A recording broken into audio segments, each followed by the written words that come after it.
wabarakatuh.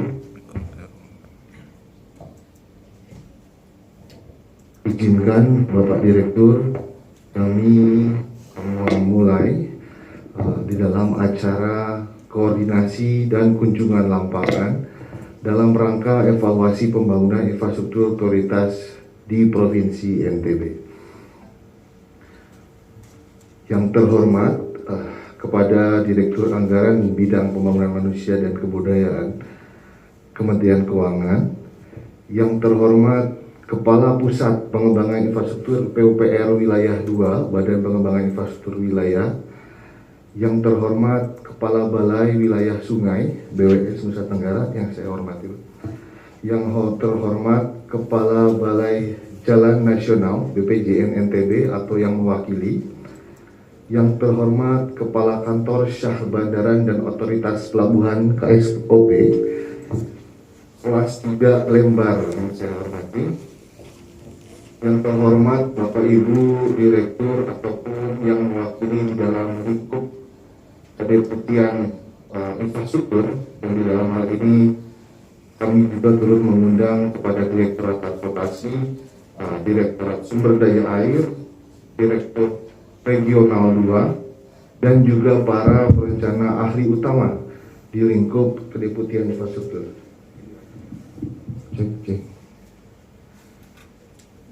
Di sini juga telah hadir Bapak Ibu sekalian, para perencana ahli utama di lingkup Kedeputian Infrastruktur. Ada Bapak Dr. Insinyur Budi Hidayat, MSc, perencana ahli utama, Bapak Dr. Andes Petrus Sumarsono, perencana ahli utama, dan Pak Agus Mansur di Kedeputian Infrastruktur.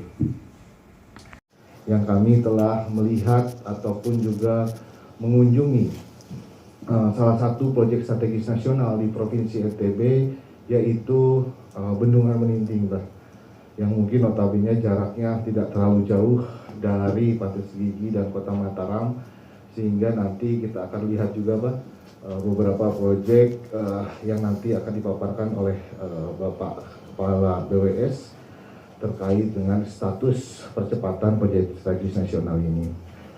Hari kedua, yang hari ini hari Jumat, kita memasuki waktu pukul 9.15. Kami juga saat ini masih menunggu kehadiran dari BPIW Pusat 11 dalam hal ini meliputi wilayah Provinsi NTB,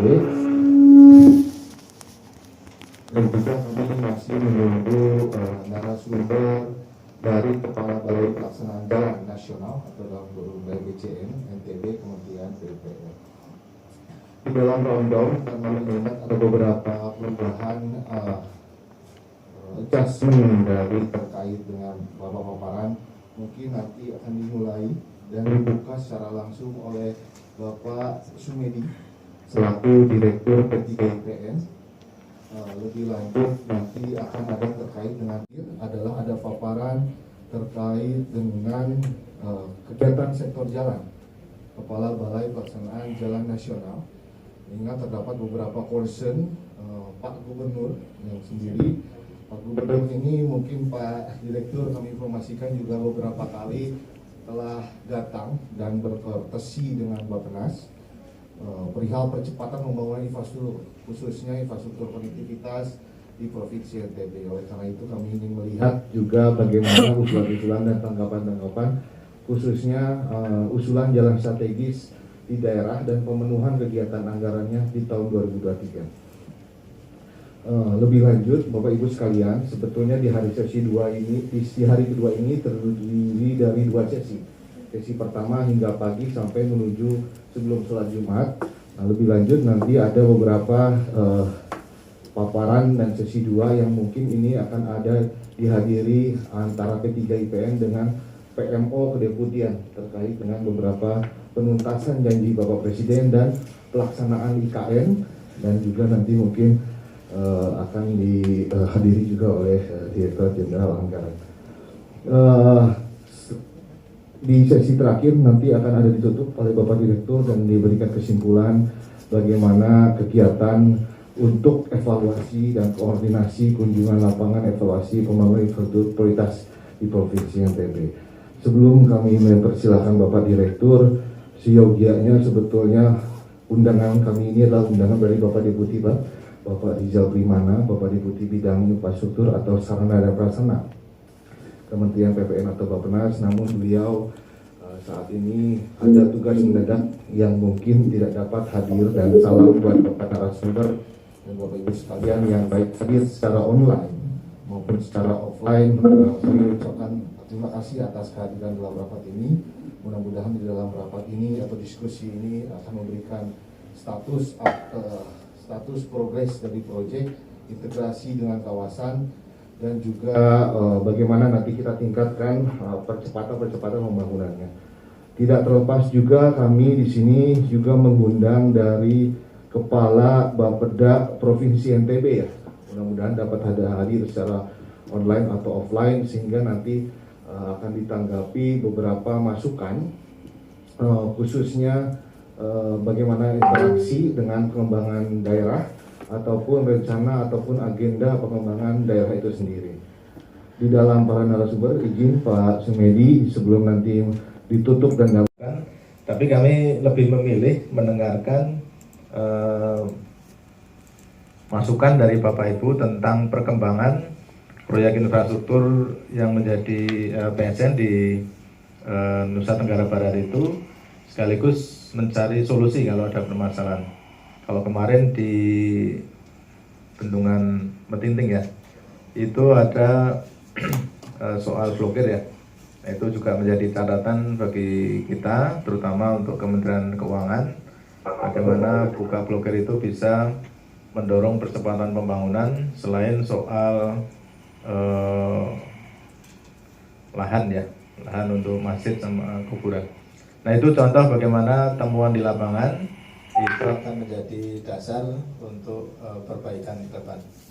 Demikian Bapak Ibu sebagai pengantar, sekaligus kami membuka forum ini sebagai forum pengendalian pelaksanaan, dan sekali lagi terima kasih atas kehadiran Bapak Ibu di dalam forum hari ini.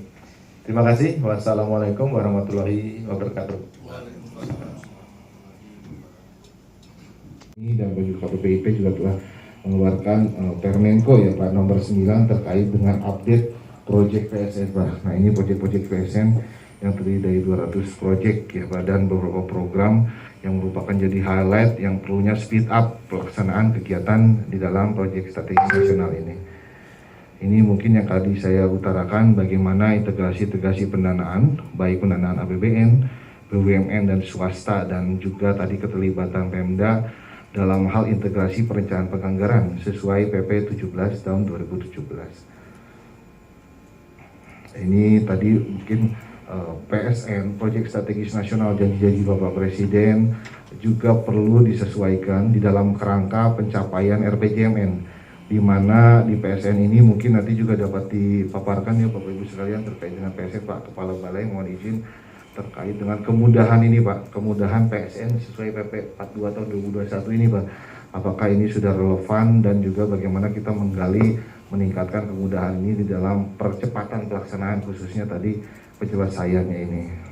Kemudian atau ditanggapi oleh BPJN ya tadi ya Pak, dan juga bagaimana konektivitas di Provinsi NTB ini untuk meningkatkan kemantapan jalan dan peningkatan konektivitas. Mungkin itu saja Bapak Ibu sekalian beberapa poin yang nanti mungkin jadi. Baik, terima kasih Pak Ruli. Pak Riki, maaf. Pak Riki, yang saya hormati Bapak Direktur Pak Sumedi, Direktur P3 IPN, kemudian Bapak Ibu sekalian, Bapak dari KSOP Lembar, dan Bapak narasumber lainnya yang ada di online. Bapak Ibu sekalian, mohon izin saya ingin mencoba memaparkan secara gamblang mengenai kondisi pengelolaan air sebetulnya wilayah sungai di NTB. Jadi Bapak Ibu sekalian, Bapak Direktur, yang bisa saya sampaikan informasinya adalah bahwa sebetulnya Provinsi NTB itu terdiri dari dua pulau besar, Pulau Lombok dan Pulau Sumbawa. Dan kebetulan ini dua-duanya masuk kategori WS strategis nasional. Jadi semua air yang tumpah masuk ke dalam tangkapan air kemudian mengalir melalui sungai, itu semua menjadi tanggung jawab pemerintah pusat. Ada dua WS Lombok dan WS Sumbawa. Bapak Ibu sekalian, saya mau artinya flashback dulu ke belakang pada tahun 70-an. Tahun 70-an bisa ditampilkan gambar yang, jadi tahun 70-an Pak, ini di Lombok ini agak sedikit memprihatinkan. Jadi dulu suasana masyarakat, sosial kemasyarakatan itu, masyarakat di Lombok terutama dan di Sumbawa tentu saja, itu hidup dalam kekeringan. Jadi kita dulu mengalami masa seperti disebutkan gogo rancah dulu. Jadi masyarakatnya sangat hampir 10 sampai 12 ribu masyarakat terdampak. Dan tentu saja pemerintah pada saat itu tidak tinggal diam. Nah, sehingga dengan wilayah yang 2 kepulauan, maksudnya kalau kita kategori pengelolaan itu adalah kategori small island untuk Lombok dan Sumbawa, sehingga akhirnya banyak tampungan air. Jadi pada saat itu diputuskan ada tampungan air yang dipakai untuk bisa bercocok tanam. Terdapat juga hamparan sawah, sungai, air terjun, dan kepulauan Gili yang menyejukkan mata. Provinsi Nusa Tenggara Barat merupakan satu dari 5 provinsi lumbung padi nasional. Pada tahun 1959, tidak kurang dari 10.000 jiwa warga Lombok Selatan meninggal karena kurang gizi. Salam sejahtera kita semua. Pertama-tama yang terhormat Bapak Direktur P3N IPN Kementerian Bappenas, izin Pak. Kemudian para narasumber yang baik offline maupun yang online yang sempat hadir pada pagi hari ini. Izin Pak Moderator mungkin sekaligus pimpinan rapat,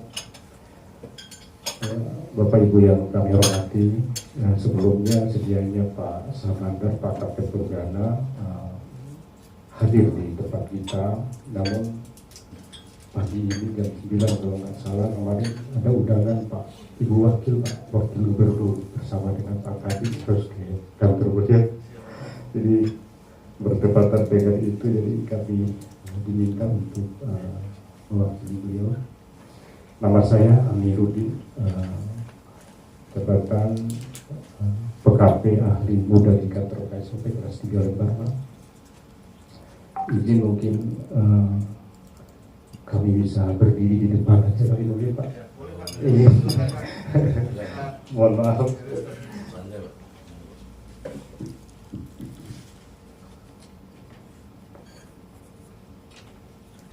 Izin Pak Direktur. Bapak Ibu yang kami hormati, memang ada beberapa kegiatan ke pelabuhan sebagaimana yang diminta dari Kementerian Bappenas. Kegiatan apa saja di Pelabuhan Lembar. Memang Pelabuhan Lembar ini mungkin adalah salah satu pelabuhan terbesar di Nusa Tenggara Barat, Pak. Jadi salah satu pintu gerbang utama perdagangan baik dari kadang-kadang juga masuk dari luar negeri, kemudian dari barat cukup lumayan banyak. Jadi salah satu pintu gerbang utama perdagangan jalur next. Beberapa landasan hukum yang mungkin perlu juga kami sampaikan.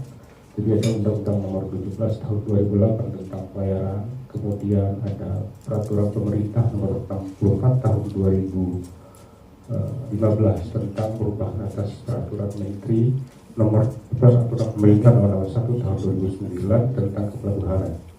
Kemudian ada juga Peraturan Menteri Perhubungan Nomor 50 Tahun 2001 tentang penyelenggaraan pelabuhan laut, ini yang baru. Kemudian Peraturan Menteri Perhubungan Nomor 52 Tahun 2001 tentang kasus KPKS. Mungkin lagi. Kalau kita lihat dari peta geografis pelabuhan Lembar itu berada di Desa Lembar, Kecamatan Lembar, Kabupaten Lombok Barat, itu berada di paling selatan, bagian utara sedikit. Ini di tepatnya di 08 derajat 43 detik 50,2 menit lintang selatan ke 160 dan 0,4 menit 24,2 menit bujur timur. Jadi ini lokasi pelabuhan Lembar ini cukup strategis, Pak. Jadi terlindung sekali dengan gelombang, alur dan sebagainya, karena kita masuk di celukan yang cukup dalam. Jadi terlindung sekali. Kegiatan-kegiatan yang ada di pelabuhan Lembar, terutama yang datang dari barat, ini cukup lumayan padat, Pak, kemarin. Jadi kita manfaatkan bisa untuk terminal PDS ini untuk melayani sementara kepentingan umum. Kemudian selain itu juga yang ada di dalam dibutuhkan oleh Nusa Tenggara Barat yang dulunya itu sekitar tahun di 2000-an ya, kita menggunakan LPG itu datang dari Bali, menggunakan campur dengan kapal roro, Pak. Nah, sementara saat ini alhamdulillah sudah melalui PLN atau Pertamina tahun ini lagi-lagi zona merahnya sekali ya. Di tahun 2020 baik barang maupun penumpang turun sekali, Pak. Kemudian di 2021 ini baru 6 bulan atau 7 bulan, jadi sampai Juli ini cukup lumayan signifikan perubahannya. Mungkin ini juga disebabkan kenapa dia pilih jalur laut penumpang ini, terutama mungkin tiket pesawat juga karena mahal kali, Pak. Sehingga penumpang pilihnya jalan laut terus. Apalagi di Lembar sudah ada pilihan-pilihan sebagaimana yang kami sampaikan tadi. Jadi tiap hari sudah ada, Pak, dari Surabaya ke Lembar. Bahkan orang juga rekreasi naik sepeda motor bisa pulang lagi dia karena ada pilihan-pilihan untuk kembalinya. Jadi itu salah satu. Lanjut. Kalau kunjungan kapal pesiar yang itu yang kami sampaikan tadi di pelabuhan atau terminal pengembangan itu Lembar atau Gilimas ini ya, Pak, yang sangat mendukung terkait dengan konektivitas laut, Pak, khususnya di Provinsi NTB. Tadi juga beberapa poin ya, Pak, yang saya coba highlight kembali. Ini menjadi salah satu pintu utama jalur pelayaran laut. Apalagi kalau tadi saya juga searching ya, Pak, ini juga merupakan, kita apresiasi juga telah terselesaikannya ini ya, Pak, acara MotoGP ini, Pak. Tidak terlepas juga dari bagaimana kesiapan Pelabuhan Lembar atau Gilimas ini telah juga menyukseskan MotoGP ini, Pak. Kalau lebih lanjut sebetulnya Pak Direktur dan Bapak Ibu PAU juga kemarin hadir ke Pak Gubernur, Pak, bahwa dalam Mandalika, dalam pengembangan Mandalika atau juga sirkuit dan lain-lain ini merupakan jadi event internasional, Pak. Kita lihat juga bahwa dari Lombok saat ini juga kacamatanya udah kacamata internasional. Nah, mudah-mudahan sebetulnya tadi paparan-paparan terkait dengan Pelabuhan Lembar, bagaimana nanti ada rencana investasi juga ya, Pak, 2023 itu kita juga nanti kita koordinasikan dengan Direktorat Sektor ataupun kita mensukseskan investasinya sehingga nanti ada superbike juga ya nanti di November ataupun di tahun depan. Cara harmonis saja yang belum. Misalnya saja tadi Pak KSOP sudah ada membangun pelabuhan kontainer, cuman saya belum jelaskan juga berapa sebenarnya kapasitas, berapa TEUs. Kemudian apakah ini bagian dari tol laut juga sudah masuk di dalam pelabuhan Lembar ini?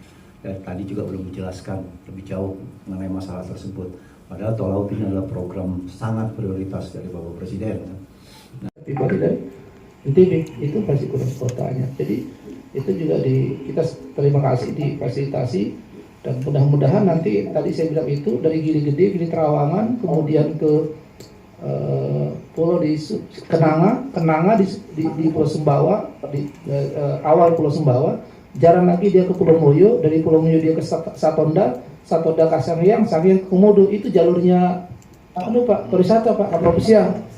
Nanti dia Komodo di Labuan Bajo kan dia minggir Pak kapal pesiar itu, dia diam di laut gitu, karena ada pulau-pulau kecilnya. Saya ke Labuan Bajo beberapa kali ngobrol sama teman-teman otoritas, dia kelola pulau-pulau kecil itu, dan itu saya pikir benar sekali untuk itu diperhatikan. Jadi sandaran-sandaran yang penting, karena saya lihat Satonda sudah tidak diurus lagi sama BKSDA itu, bapak-bapak boleh pergi ke sana. Yang kedua, izin saya mengalami bendungan-bendungan Pak. Ini menarik Pak mengenai air ini. Kalau tadi disampaikan kita bicaranya di hulunya, di hilirnya juga betul Pak. Kalau di Bintang Banu sekarang kita sudah tanda tangan kemarin kesepakatan gubernur, bupati dan pemerintahan soal sampai air bakunya Pak. Kita dikasih 200 sampai 400 liter per detik Pak. Kan kalau itu berarti kalau 1 liter 80 kakak itu berarti kan berarti 3.000-an ya, 2.600 kakak itu bisa. SR-nya dari pemerintah kabupaten, kami dari yang studennya, dari intiknya itu kan dari teman-teman dari Kementerian PPIB Pak. Itu sudah ini Pak. Tetapi saya buka 2 slide saja.